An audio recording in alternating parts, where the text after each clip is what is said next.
দাঁড়া এখানে। ভাগ্নে, ঈদ তো চলে আসলো প্রায়, কাছে তো কোনো টাকা পয়সা নেই, কেনাকাটা করবো কিভাবে? এলাকায় তো মোট কাজ কাম নাই, এই ঈদ কাটাবো কিভাবে? মামু আমার তো একই অবস্থা, কাছে কোনো টাকা পয়সা নেই, আর আমি তো কাজের টাকা সব রেখে দিই তোমার কাছে ঈদের সময় নেবো বলে, আর এখন তুমি এই মুহূর্তে এসে বলছো তোমার কাছে কোনো টাকা পয়সা নেই। ভাগ্নে, আমি তো সবই জানি, তোর গোছানো টাকা আর আমার গোছানো টাকা দিয়ে হালকাতা করছি, এই জন্য সব টাকা শেষ হয়ে গেছে। এখন কি করব তুই বল। মামু আমি অত কিছু বুঝি না, আমার ঈদের আগে টাকা দিবা, আমি ওই টাকা দিয়ে ঈদে কেনাকাটা করবো, আর যদি তুমি টাকা না দাও তো তোমার অবস্থা খারাপ হয়ে যাবে মামু। ভাগ্নে তুই রাগ করিস নে, তুই তো শুধু কেনাকাটার কথা ভাবছিস, আমি তো ভাগ্নে আরো অনেক কিছু ভাবছি। মামু কি এমন ভাবছিস একটু কও দিনি। ভাগ্নে গ্রামে কি চলছে জানিস তুই? কি চলছে কি শুনলাম না মামু। তা তুমি শুনবা কে? কি চলতেছে মামু গ্রামে একটু কও দিনি। ভাগ্নে গ্রামে তো এবার সবাই কুরবানি দিচ্ছে কয়েকজন ছাড়া, এমনকি ওকিল লালুও কুরবানি দিচ্ছে, আর আমরা কুরবানি দিতে পারছি, খুব কষ্ট হচ্ছে আমার। কি কইলে মামু? ওকিল লালুও কুরবানি দিচ্ছে? মামু তাহলে শোনো। ভাগ্নে কি কবি ক। মামু বসো তারপর তোর করছি। মামু এই দিয়ে আমার কেনাকাটা কিছু লাগবে না, এই যদি কুরবানি না দিতে পারি এলাকায় আমাকে মান সম্মান বলতে কিছুই থাকবে না মামু। ভাগ্নে কথা তো তুই ঠিকই কইছিস, কুরবানি না দিলে আমাদের মান সম্মান থাকবে না, এলাকায় আমাদের একটা রেপুটেশন আছে, তা হাতে তো কোনো লাল নোট নেই, কুরবানি দেবো কিভাবে? মামু গ্রাম আমাকে মান সম্মান বাঁচাতে হলে কুরবানি দিতে হবে, না হলে ওই লুটানের গোস্ত আনতে গেলে মান সম্মানে গাড় মারাতে হবে মামু। ভাগ্নে তুই তো সবই জানিস, আমাদের সংসার ও আমাদের যে কি অবস্থা চলতেছে, এই অবস্থায় আমরা কিভাবে কুরবানি দেবো তুই বল। মামু গ্রামে আমাকে মান সম্মান যদি বাঁচাতে হয় তাহলে চুরি করে হলেও মামু কুরবানি দিতে হবে মামু। খালার পড়ালা তুই কি পাগল ঠাগল হয়ে গেলি নাকি? চুরি করে কখনো কুরবানি কবুল হয়? শোনো মামু গ্রামে আমাদের মান সম্মান বাঁচাতে হলে শুনেছি চুরি করে কুরবানি দিলেও নাকি কুরবানি কবুল হয়। এই জীবনে একটা ভাগ্নে মতো কথা বললি, তুই যে আমার ভাগ্নে তার প্রমাণই করে দিলি। তাহলে চল কুরবানি মিশনটা শুরু করি। চলো মামু।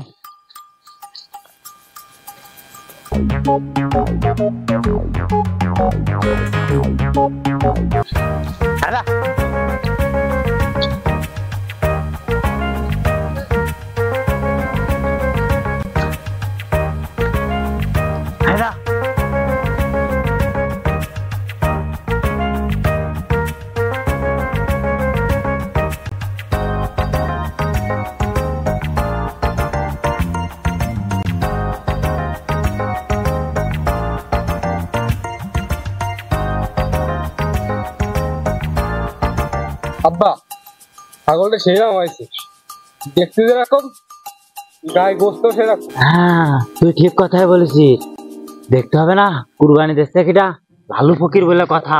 হ্যাঁ খারাপ পশু কুরবানি দিলে কি কুরবানি হবে? সারা বছর ভিক্ষে করে যদি একটা ভালো পশুই না কুরবানি দিতে পারি তাহলে কি কুরবানি হবে? আর এই জ্ঞান মান সম্মান থাকবে, লালু ফকির বলে কথা, তা ছাগল কুরবানি দিচ্ছি, দেখতে হবে না? আব্বা তুমি কথাটা তো ঠিকই কইছো। আব্বা দুপুর হয়ে গেল, তাহলে এখন চলো বাড়ি যাই, মানে পানি খাওয়াতে আসবো না। আচ্ছা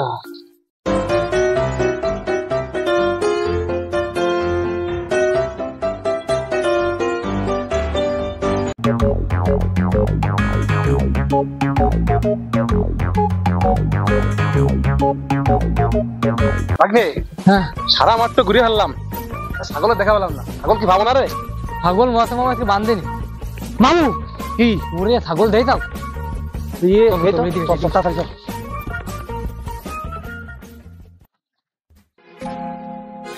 মামু ছাগল দিরামটা খুঁজলাম সেই রাম দেহে মনে আছে কি একটা সুমো খাই দেয় কি করে।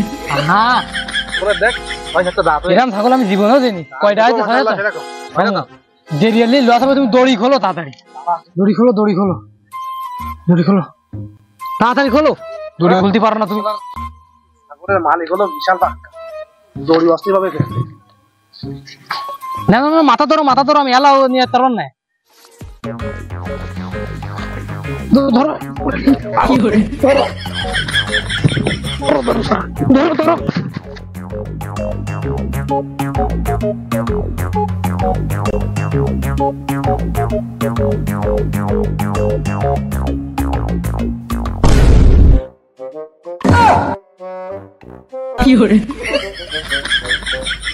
কি রে, কি করে বেড়াচ্ছিস তোরা মাঠে ঘাটে ছাগল কোলে করে নিয়ে?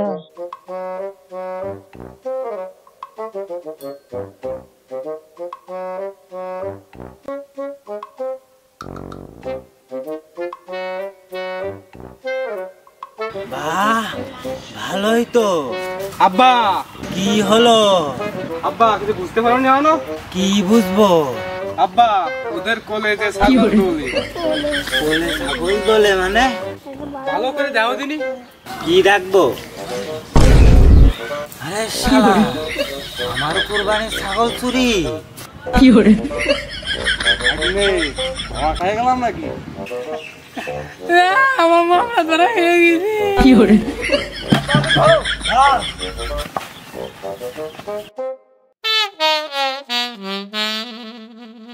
ওরে, তোদের হুজুরের কাছে নিয়ে চল। লালু ফকিরের ছাগল চুরি, চল।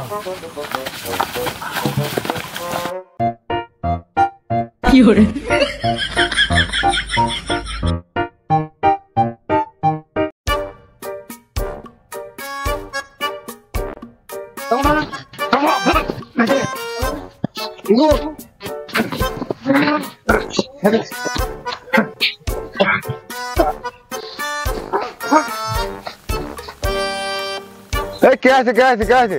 হুজুর হুজুর, এরা চুরি করেছে হুজুর। হ্যাঁ, দড়ি নিয়ে যা, দড়ি নিয়ে। হুজুর দড়ি নিয়ে আইছি।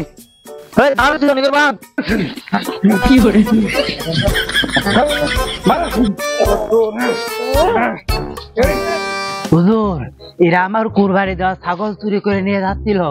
আমি একে হাতে নাতে ধরে ফেলাইছি। এলাকায় আমার একটা সুনাম আছে, লালু ফকির বলে কথা। কুরবানি না দিলে আমার মান সম্মান থাকতো না। এইকে নিয়ে আইছি, আপনি একটা বিচার করে দেন। হুজুর, এদের কঠিন বিচার করতে হবে হুজুর, যাতে করে আর কেউ কোনো চুরি করে সাহস না হয়। হ্যাঁ অবশ্যই ন্যায় বিচার করা হবে। তোমরা চুপ থাকো, আমি বিষয়টা দেখতেছি। বাবা আজিম মুন্না, তোমরা তো তাগড়া দোয়ান পোলা, কাজ কাম বাদে তোমরা চুরি করতে থাকো। হুজুর, আমরা তো চুরি করিনি। হ্যাঁ হুজুর, আমরা তো ছাগল চুরি করিনি। বাবা তোমরা তো ছাগল চুরি করোনি বলছো, তাহলে তোমাদের হাতে নাতে ধরলো কিভাবে? হুজুর, হয়েছেটা কি, আমরা ওই মাঠে গেছিলাম ঘুরতে, যাই দেখি ছাগলটা রোদে কষ্ট পাচ্ছিল, তাই ওই কোলে করে ছয় আনছিলাম যাতে কষ্ট না হয়। আরে শালা, মামুর কি বুদ্ধি! হ্যাঁ হুজুর, মামু যা বলছে তাই ঠিক। কি বলো তোমরা? মিথ্যা কথা না বলে সঠিক কথা বলো, তাহলে বিচারের সাজা কম পাবে আশা করি। হ্যাঁ হুজুর, না মানে হ্যাঁ, না মানে হুজুর, আমরা ছাগলটা চুরি করেছি, এটা সত্য। কেন তোমরা ছাগলটা চুরি করছিলে? হুজুর, এলাকায় সবাই কুরবানি দিচ্ছে, কিন্তু আমরা গরিব বলে কুরবানি দিতে পারতেছি না। এর জন্য ছাগল চুরি করে কুরবানি দিচ্ছি, যাতে আমাদের এলাকায় মান সম্মানটা থাকে। হায় রে আল্লাহ, এটা কোনো কথা? মান সম্মান রক্ষা করার জন্য ছাগল চুরি, আবার সেই ছাগল কুরবানি। এই কুরবানিকে আদৌ কবুল হবে আল্লাহ তাআলা দরবারে? হুজুর, এই কোরবানি কবুল হবে কিনা সেটা তো জানি না। মনে করেন আমরা একটা পশু চুরি করলাম, আমাদের গুনাহ হলো, আর সেই পশু আল্লাহর দরবারে আমরা কুরবানি করলাম, তাহলে আমাদের সওয়াব হলো। মাঝখানে এই সওয়াব আর গুনাহ কাটাকাটি হয়ে গেল, আর মাঝখানে আমরা গোস্ত খাবো। হুজুর, এতে করে কুরবানি হলো, মাঝখানে গোস্ত খাওয়া হলো, আর আমাদের এলাকায় মান সম্মানটা রক্ষাও হলো। হুজুর, কথা আছে না, চোরের মার বড় গলা, যে তাই হয়েছে। হুজুর, সব বিষয় তো জানলেন, এখন এদের কঠিন বিচার করতে হবে। সব বিষয় তো জানতে পারলাম, এখন তোমাদের সাজা পেতে হবে ইসলাম অনুযায়ী। হুজুর, আমাদের সাজা দেওয়ার আগে কয়েকটি কথা শুনুন। কি কথা বলো শুনি। হুজুর, আমরা মান সম্মান রক্ষা করার জন্য ছাগল চুরি করে কোরবানি দিচ্ছি, কিন্তু এই সমাজে যারা অবৈধ টাকা ইনকাম করে, এমনকি সুদখোর, ঘুষখোর, বিড়িখোর, গাঁজাখোর, মেয়েখোর, মদখোর, নারীখোর, যারা প্রতিনিয়ত মানুষকে বিপদে ফেলে টাকা ইনকাম করে, তাদের কেন বিচার হয় না হুজুর? আবার সেই টাকা দিয়ে পশু কিনে কোরবানি দেয়, তাদের কেন বিচার হয় না হুজুর? হুজুর, এমনকি আমাদের রাষ্ট্র সমাজের যে লোকগুলো কিস্তি তুলে সেই টাকা দিয়ে কুরবানি দিচ্ছে, আবার অনেকজন হাজার হাজার টাকা ঋণ থাকা সত্ত্বেও কুরবানি দিচ্ছে ঋণ পরিশোধ না করে। হুজুর, আরো অনেকে আছে তারা মান সম্মানের ভয়ে কুরবানি করে, কিন্তু আল্লাহর পথে বা আল্লাহর ভয়ে তারা উৎসর্গ করে না কুরবানি, কিন্তু তাদের সমাজ বা রাষ্ট্রের পক্ষ থেকে ইসলাম অনুযায়ী কোনো বিচার হয় না কেন হুজুর? কি আর বলবো, আমি বলার ভাষা তো হারিয়ে ফেলেছি। এমনকি হুজুর, এই লালু ফকিরও ভিক্ষে করে টাকা দিয়ে কোরবানি দিচ্ছে মান সম্মানের ভয়ে, আল্লাহর ভয়ে নয়। আর সব বিপদ হলো বর্তমান সমাজের গরিব ও মধ্যবিত্ত লোকদের। কি লালু মিয়া, কিছু কি বুঝতে পারতেন বিষয়টি?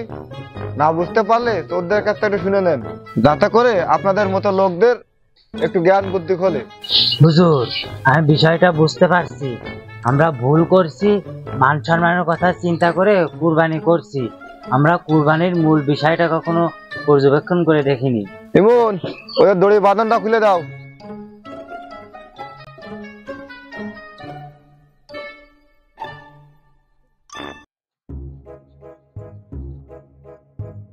আর ওদের বিচার হওয়ার আগে আমাদের সমাজে অবৈধ পথে ইনকাম করা ব্যক্তিদের বিচার হওয়া উচিত, যাতে করে সমাজ ও রাষ্ট্র ঠিক থাকে। লালু ফকির, আজিম ও মুন্নার মতো মান সম্মান রাখার জন্য কেউ যেন কুরবানি না করি। আমরা সবাই আল্লাহর উদ্দেশ্যে কুরবানি করব। আজিম ও মুন্না কখনো চুরি করবে না, মিথ্যা কথা বলবে না। জি হুজুর, আমাদের মনে থাকবে। হ্যাঁ হুজুর, আপনার কথাটা আমরা সবসময় মেনে রাখার চেষ্টা করবো। তাহলে তোমরা সবাই এখন যাও। আচ্ছা হুজুর, আচ্ছা হুজুর।